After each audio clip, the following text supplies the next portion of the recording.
नमस्कार साथियों, सुदर्शन क्लासेस में आपका एक बार फिर से स्वागत है। और मित्रों, आज मैं आपको बताना चाहूँगा कि इंग्लिश में क्लास 11th की जो इंग्लिश है वो उसका lesson first the portrait of A lady, इसके क्वेश्चन आंसर मैं आपके सामने लेके आया हूँ आज में। और इम्पोर्टेंट क्वेश्चन है, आप इन्हीं को याद करें। और मैं एक ही चैप्टर नहीं, पूरी बुक के सारे चैप्टर्स आपको 1 बाय 1 करवाऊँगा। आप लास्ट तक बने रहिए और चैप्टर में देखिए क्वेश्चन आंसर ही मैं लेके आया हूँ। चैप्टर को एक्सप्लेन भी करूंगा मैं मित्रों, और साथ साथ में क्वेश्चन आंसर भी देखूंगा यहाँ पे, ठीक है। तो मित्रों, सबसे पहले देखिए यहाँ पे ऑथर का मतलब होता है लेखक। ये जो कहानी है, जो प्रोस है, ये लिखा किसने है, तो इसको आप याद रखेंगे, खुशवंत सिंह ने इसको लिखा है। और इन्होंने लिखा है अपनी ग्रैंड मदर यानी अपनी दादी के बारे में सब कुछ लिखा है कि वो बुढ़ापे में क्या क्या काम करती थी, किस चीज़ से उनको खुशी मिलती थी, किस चीज़ से उनको दुख हुआ है, उन दोनों के बीच में रिलेशन क्या क्या थे। ये सारी चीज़ें खुशवंत सिंह जी ने अपनी ग्रैंड मदर के बारे में लिखा है इस चैप्टर में, ठीक है। तो देखिए पहला क्वेश्चन अपन देखते हैं यहाँ पे, 3 रीजन्स वाई, 3 कारण बताइए जो author's grandmother was disturbed when he started going to the city school. जब वो लेखक सिटी यानी शहर के स्कूल में जाने लगा तो उसकी ग्रैंड मदर कैसे बाधित हो गई थी, डिस्टर्ब हो गई थी। तो इसका आंसर देखिए, the author's grandmother was disturb, author की ग्रैंड मदर जो डिस्टर्ब हुई थी, व्हेन शी फाउंड दैट, जब उसने पाया, स्कूल में क्या पाया उसने, there was no teaching of God and scripture, ठीक है, भगवान के बारे में और शास्त्रों के बारे में वहाँ पे इस शहर के स्कूल में कोई पढ़ाई नहीं होती। कौन कौन सी, गॉड और स्क्रिप्चर मतलब होता है मित्रों शास्त्र के बारे में और भगवान के बारे में स्कूलों में कहीं कुछ नहीं पढ़ाया जाता। तो उसको डिस्टर्ब हो गई थी, वो दिक्कत आ गई थी, उनको बहुत दुख हुआ था, ठीक है। She could not help with his lesson to English and science. अब गांव में वो क्या पढ़ते थे, हिंदी में पढ़ते थे या पंजाबी भाषा में पढ़ते थे, लेकिन स्कूल में क्या पढ़ने लग गए, वो इंग्लिश और साइंस पढ़ने लग गए, ठीक है। तो उनको मतलब उसमें वो दादी उनकी कोई मदद नहीं कर पाती थी, खुशवंत सिंह जी की, ठीक है। तीसरे देखिए, सी वॉज अनहैप्पी, वो खुश नहीं थी, ठीक है।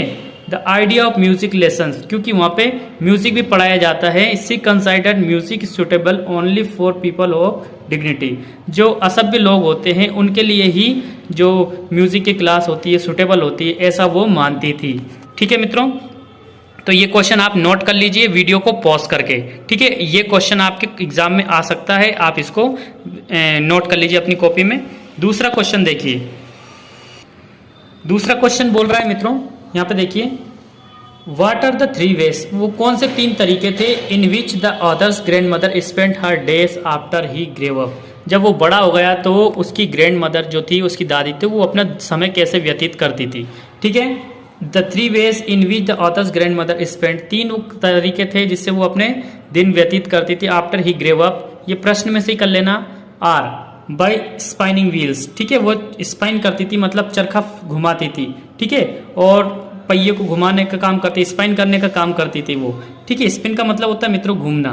रिसाइटिंग प्रेयर्स, ठीक है, प्रार्थना करती रहती थी। एंड फीडिंग द स्पेरोस, और चिड़ियाओं को वो क्या करती थी, दाना खिलाती रहती थी, ठीक है। तीसरा क्वेश्चन देखिए मित्रों, the odd ways in which the author's grandmother behaved just before she died, वो कौन से बिहेव करने लग गई थी बिफोर डाइड, मतलब मरने से पहले वो कौन कौन से तरीके मतलब बिहेव करने लग गई थी, बट उनके सामने वो किस प्रकार से पेश आ रही थी, ठीक है। Author's grand mother behave odd manners, अजीब तरीके की हरकत करने लग गई थी, वो कैसे, शी टोल्ड द फैमिली, वो फैमिली को बोल रही थी, दैट मतलब कि हर एंड वाज नियर, कि उसका अंत निकट है। शी टोल्ड एवरीवन दैट, उन्होंने प्रत्येक व्यक्ति को बताया, as he had omitted to pray in a last phase, कि अपने अंतिम दिनों में उन्हें ओमिटेड कर दिया मतलब प्रार्थना करना बंद कर दिया, her life, so he was not going to waste any more time, तो वो और समय व्यतीत और खराब करना नहीं चाहती, ठीक है। टॉकिंग विद द डेम, उनसे बातें करने में। व्हेन दे कैरिड, सी ए है मित्रों यहाँ पे, CARID, carried grandmother's corpse off, they flew away quietly, ठीक है मित्रों। तो यहाँ से क्या होगा, when they carried grandmother's corpse off, they flew quietly, इसको आप छोड़ सकते हो क्योंकि ये मिसप्रिंट हो गया है, ठीक है, यहाँ पे थोड़ा गलत लिखा गया है, आप यहाँ तक कर सकते हो, ठीक है मित्रों। चौथा क्वेश्चन देखिए, the way in which the sparrows expressed their sorrow when the author's grandmother died. जब ग्रैंड मदर उसकी मरी थी, दादी जो उसकी शांत हो गई थी, तो जो चिड़िया थी उनने अपना दुख कैसे प्रकट किया। The author's grandmother developed the intimate relationship with the sparrows. ठीक है, एक घनिष्ठ संबंध स्थापित कर लिया था दादी ने किसके साथ में, चिड़ियाओं के साथ में। When the grandmother died, जब उनकी दादी शांत हुई, thousands of sparrow express their sorrow, हजारों चिड़िया वहां पे आई और अपना दुख प्रकट किया। Bye sitting scattered in the veranda. ठीक है, बरामदे में बैठ के अपना दुख प्रकट उनने किया। मॉर्निंग, मॉर्निंग मतलब शौक प्रकट किया। ठीक है, they did not chirrup, वो चिप चिप चिप चिप की आवाज नहीं कर रही थी। When the author's mother threw some pieces bread, जब ऑथर की माँ ने, दादी माँ ने नहीं, माँ ने कुछ रोटी के टुकड़े फेंके, दे शोड नो इंटरेस्ट, तो उन चिड़ियाओं ने कोई इंटरेस्ट नहीं लिया उसमें। When they carried grandmother's corpse, जब वो दादी की अर्थी लेके जाने लगे, they flew away quietly, और वो चुपचाप वो चिड़ियाएं वहां से क्या गई, उड़ने लग गई और उड़ के चली गई। ठीक है, इस प्रकार से चिड़ियाओं ने वहां पे दुख प्रकट किया था। ठीक है, अगला क्वेश्चन है, the author's grandmother was a religious person, मतलब जो ऑथर यानी लेखक जो था उसकी जो माँ थी, ग्रैंड मदर जो दादी थी, वो एक धार्मिक लेडी थी। What are the different ways in which we come to know this? हम किस प्रकार से इस चीज को बता सकते हैं कि वो एक धार्मिक लेडी थी।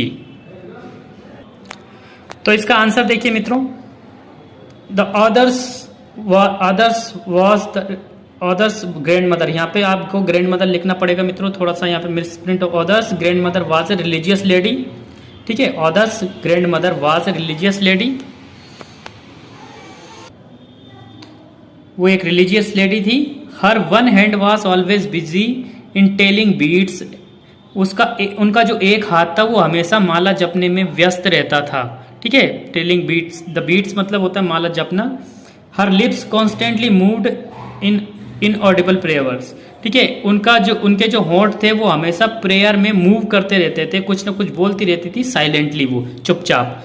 सी went along with the others of his school every day, वो स्कूल रोज जाती थी, किसके साथ में, लेखक के साथ में। And while the author studied, जहाँ पर जो ऑथर पढ़ता था यानी कि लेखक जो पढ़ता था। She sat in the temple and read scripture, वो मंदिर में बैठ जाती थी और स्क्रिप्चर यानी धार्मिक पुस्तकें क्या करती रहती थी, पढ़ती रहती थी।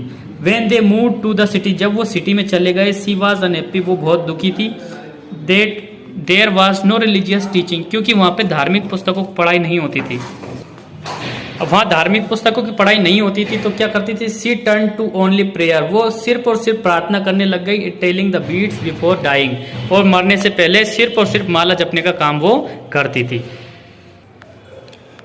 छठे नंबर का क्वेश्चन देखिए यहाँ पे, describe the changing relationship between author's and his grandmother, did their feeling for each other change. तो ऑथर यानी लेखक और उसकी माँ के बीच में जो रिलेशनशिप है उनको आप डिस्क्राइब कीजिए, और did their feeling for each other change, क्या उनकी फीलिंग बाद में बदल गई थी, ये भी बताइए। तो देखिए, the author and his grandmother's relationship change a lot with the changing circumstances, परिस्थितियों के अनुसार उनके रिलेशनशिप क्या हो गए थे, बदल गए थे। The author and his grandmother lived as good friend in the village, जब वो गाँव में रहते थे तो वो अच्छे दोस्त की तरह रहते थे। A turning point came in their relationship when they come to the city, जब वो शहर में चले गए तो उनके जीवन में एक टर्निंग पॉइंट आ गया है। The author joined an English school, जो लेखक था उसने एक इंग्लिश स्कूल क्या कर लिया था, ज्वाइन कर लिया था। She remained confined to home as he could not accompany with him, ठीक है, वो घर पे ही रह गई थी और उसके साथ उन दोनों का साथ क्या हो गया था, एक्म्पनाई नहीं हो पाया था, यानी कि छूट गया था साथ। ठीक है, the grandmother reconciled herself with spinning and feeding the sparrows, उनका जीवन जो ग्रैंड मदर का था वो सिर्फ स्पाइन करने में यानी कि व्हील को घुमाने में, ठीक है, बुनने का काम करती थी, वो बुनने में और चिड़ियाओं को खिलाने में अपना जीवन व्यतीत करने लग गई थी वो। ठीक है, दूसरा क्वेश्चन है, did their feeling for each other change, तो नो, इसका आंसर क्या लिखेंगे, नो। तो उनके बीच में क्या हुआ था, no their feeling for each other did not change though distance grew between them, उनके बीच में दूरियां भले ही बढ़ गई थी लेकिन उनके जो फीलिंग है उनमें कोई भी चेंजेस नहीं आया था। ठीक है। अगला क्वेश्चन है और लास्ट क्वेश्चन देखिए, in which language do you think author and his grandmother used while talking to each other. जब वो एक दूसरे से बात करते थे तो कौन सी भाषा का इस्तेमाल करते थे वो, तो देखिए as author Khushwant Singh belong to Punjab, तो खुशवंत सिंह कहाँ के रहने वाले थे, पंजाब के रहने वाले। तो the language used by them, उनके द्वारा जो लैंग्वेज यूज की गई, माइट बी, हो सकती है, देयर मदर टंग, पंजाबी। कौन सी भाषा हो सकती है वो, पंजाबी भाषा हो सकती है। वीडियो को लाइक करें, शेयर करें, सब्सक्राइब करके बेल आइकन जरूर दबाएं यदि आपको थोड़ी बहुत इससे सहायता मिली।